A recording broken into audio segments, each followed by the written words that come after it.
নবী ইউনূস নিজের মালপত্র নিয়ে সেই দেশ ছেড়ে পালিয়ে যাবে, সেই দেশে আর থাকবে না। সে নবী ইউনূসকে গিলে ফেললো। ইউনূসের চিন্তা চেতনা ফিরে আসলো। এবার নবী ইউনূস আল্লাহর তাসবিহ পাঠ করতে লাগলো। ইউনূসকে পাঠালেন। নবী ইউনূস আল্লাহর কথা মতো তার দিনের কাজ আরম্ভ করলেন। মানুষদেরকে বুঝাতে থাকলেন আল্লাহর পথে, আল্লাহর দিনের, আল্লাহর উপরে ঈমান আনার কথা।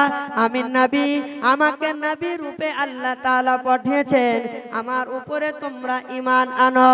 কিন্তু বাবজান আমার, বন্ধুরে আমার, তারা কিন্তু ইউনূস নবীর দীর্ঘদিন ধরে তাদেরকে দিনের দাওয়াত দিলেন, কিন্তু তারা তার কথাকে মানল না, আল্লাহর উপরে ঈমান আনলো না। যখন তারা ঈমান আনলো না, নবী ইউনূস আল্লাহকে বললেন, আল্লাহ তুমি এদেরকে ধ্বংস করে দাও, এরা তোমার উপরে ঈমান আনলো না, আমার উপরে ঈমান আনলো না, আমাকে নবী বলে এরা মানলো না। যখন তুমি এদেরকে ধ্বংস করে দাও, আল্লাহর কথা মতো নবী ইউনূস তাদেরকে জানিয়ে দিলেন, শুনো, অমুক দিন অমুক টাইমে তোমাদের উপরে আল্লাহর গজব আরম্ভ হবে, তোমাদেরকে আল্লাহ তাআলা ধ্বংস করে দেবে। এই বলে নবী ইউনূস সেখান থেকে বের হয়ে গেলেন। এবার নবী ইউনূস চলে গেলেন এবং যেই দিনের কথা বলেছিল, যেই সময়ের কথা বলেছিল, ঠিক ওই রকম টাইমেই, ওই রকম সময়ে আল্লাহর গজব একেবারেই, যেই কথা বলেছিল নবী ইউনূস, সেরকম ভাবে আপনার আল্লাহর গজব প্রস্তুতি নিয়ে নিয়েছে। একেবারে তাদের উপরে গজব আরম্ভ হবে। একেবারে আসমানের উপরে কালো মেঘ কুৎসিত হয়ে ভয়ঙ্কর আকৃতি নিয়ে তারা একেবারে আসমান সেজে গেছে। এবার তারা বুঝতে পারলো সত্যি এই লোকটা ছিল নবী ইউনূস, এর কথা আমরা মিথ্যা মনে করেছি, এর উপরে ঈমান আনেনি, আল্লাহর উপরে ঈমান আনেনি, অবশ্যই আজকে আমরা ধ্বংস হয়ে যাব। তারা কি করলো? তাদের গরু, ছাগল, যা কিছু আছে সবগুলোকে নিয়ে একটা ফাঁকা ময়দানে আপনি নিয়ে চলে গেল, আর নিয়ে গিয়ে গাইগুলোকে আলাদা করে বাঁধলো, বাছাগুলোকে মানে তার বাচ্চাগুলোকে আলাদা করে বাঁধলো, এবং তাদেরকে কিছুই খেতে দিচ্ছে না। তারা খিদার জন্য আল্লাহর কাছে আর্তনাদ, তারা হামলাচ্ছে আর চিৎকার করছে। আর সেখানকার মানুষেরা তারাও আল্লাহর উপরে ঈমান আনলো। হে আল্লাহ, তোমার উপরে আমরা ঈমান আনবো, তোমার নবীর উপরে ঈমান আনবো, তুমি এই গজব থেকে আমাদেরকে বাঁচিয়ে দাও, আমাদেরকে এইরকম গজব থেকে তুমি আমাদেরকে বাঁচিয়ে নাও। আল্লাহ তাআলা তাদেরকে ক্ষমা করে দিলেন, তাদেরকে মাফ করলেন, এবং নবী ইউনূস জানতে পারলো যে এই রকম আর আল্লাহ কোন রকমের গজব দিল না। তখন নবী ইউনূস মনে করলো যে আমি তো বলেছিলাম যে আল্লাহ তোমাদেরকে ধ্বংস করে দিবে, কিন্তু আল্লাহ তাদেরকে আযাব দিল না, ধ্বংস করলো না, তাহলে তো আমাদেরকে কি করবে? তাহলে তো আমাকে নিয়ে রহস্য করবে, মজাক করবে। যেমন এখন আপনি দেখতে পাচ্ছেন যাদের নাম আসেনি, কালকে হিয়ারিং আছে, অনেক মানুষ যাবে, যাদের নোটিশ এসেছে তারা ব্যস্ত, আর যাদের নোটিশ আসেনি, নাম আসেনি, এরা খালি বাহাবা দিচ্ছে যে আমার নাম আসেনি। আর যদি এখন যেমন আমার ওয়াইফের এসেছে, নোটিশ চলে এসেছে, যদি আমার ওয়াইফের কোনো রকম ভাবে নাম কেটে যায় আর তার নামে এনআরসি হয়ে যায়, আরে আন্ধারিয়ার মৌলভী সাহেব খুব ভাষণ দিচ্ছিল খুতবায় চড়ে চড়ে, আর তারই স্ত্রীকে ডিটেনশন ক্যাম্পে ভরে দিয়েছে। এরকম মানুষ অনেক আছে, আপনাকে নিয়ে হাসবে, রহস্য করবে, মজাক করবে। বন্ধু আমার, ঠিক নবী ইউনূস এই চিন্তা ভাবনা মনে রেখে তিনি নিজের দেশ ছেড়ে পালিয়ে যাবে। কোরআন বলছে, ফাসাহামা ফাকানা মিনাল মুদহাদিন, নবী ইউনূস নিজের মালপত্র নিয়ে সেই দেশ ছেড়ে পালিয়ে যাবে, সেই দেশে আর থাকবে না। সে কি করলো, একটা বোঝাই কিনিত নৌকায়, মানে নৌকায় অনেক লোড আছে, মালপত্র আছে, মানুষজন আছে। সেই নৌকাও নবী ইউনূস উঠে গেলেন, নৌকা ছেড়ে দিল মাঝি। এবার সমুদ্রে মাঝ পথে গিয়ে নৌকা যেন আর কোনো দিকে যাচ্ছে না। নৌকার মাঝি বলছে, কে আছো ভাই, যার কারণে নৌকা কোনো দিকে যাচ্ছে না? আমার নৌকা ডুবে যাবে, আমরা সকলেই মরে যাব।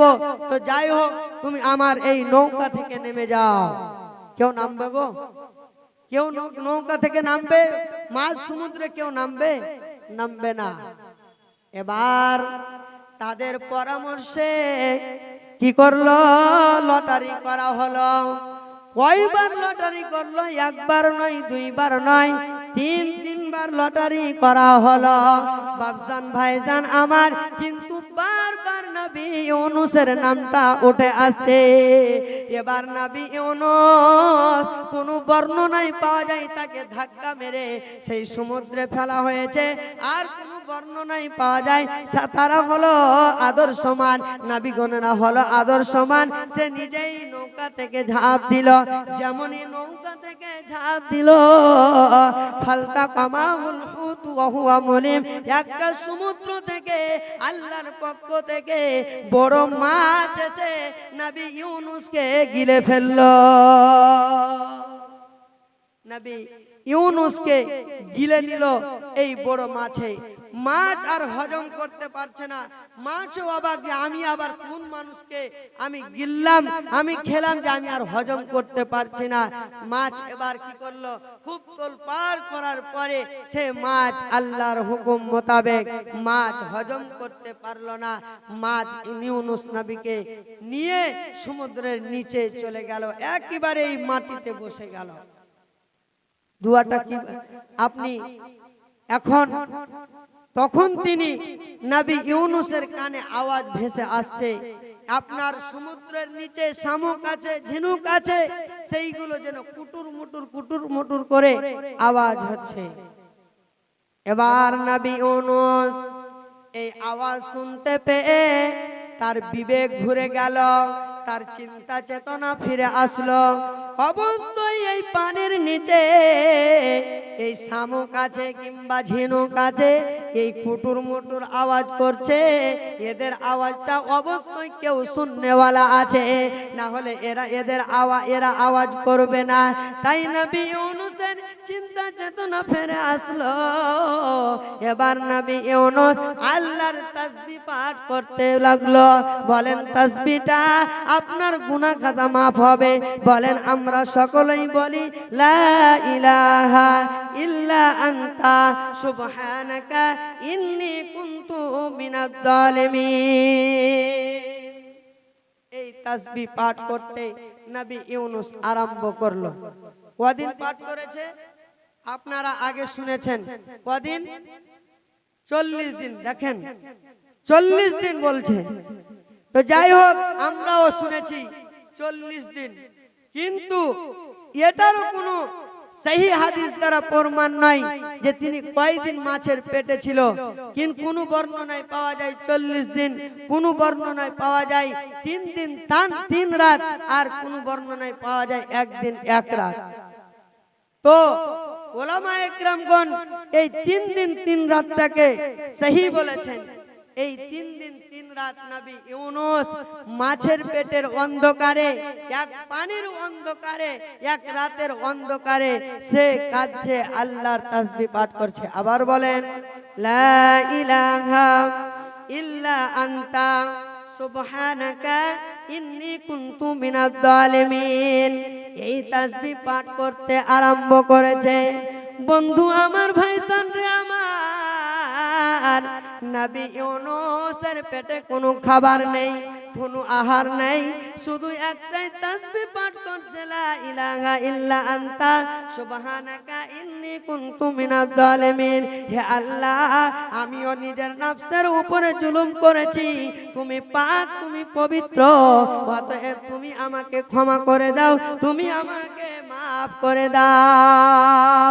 এই এত তাসবিহ পাঠ করেছে, আল্লাহর এত জিকির করেছে, আল্লাহর কাছে এত ক্ষমা চেয়েছে যে আল্লাহর আরশের চারিপাশে জেনে ভরপুর হয়ে গেছে। ফেরেশতারা বলছেন, হে আল্লাহ, এই লোকটাকে, এই বান্দাটা তোমার কে আমরা জানি না, তবে এই লোকটা যতক্ষণ পর্যন্ত তোমার তাসবিহ পাঠ করছে, তোমার হামদ সানা পাঠ করছে, তোমার কাছে ক্ষমা চাইছে, আল্লাহ গো, এই লোকটার এতক্ষণ পর্যন্ত আমরা আওয়াজ জোরে জোরে শুনতে পাচ্ছিলাম, কিন্তু তার আওয়াজ বসে গেছে, ক্ষীণ হয়ে গেছে, লোকটা মারা যাবে। আল্লাহ, তুমি একে ক্ষমা করো, একে মাফ করো।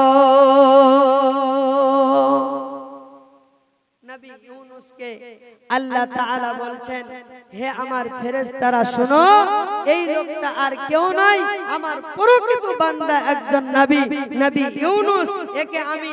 একে আমি আমার দ্বীনের দাওয়াত দিতে পাঠিয়েছিলাম, কিন্তু আমার একটা কথা অমান্য করার, আমার কথা না শোনার কারণে, আমার হুকুম না নেওয়ার কারণে আমি তাকে আমার সঠিক রাস্তায় আনার জন্য আমি তাকে এই রকম সাজা দিয়েছি। অবশ্যই আমি তাকে ক্ষমা করব, মাফ করব।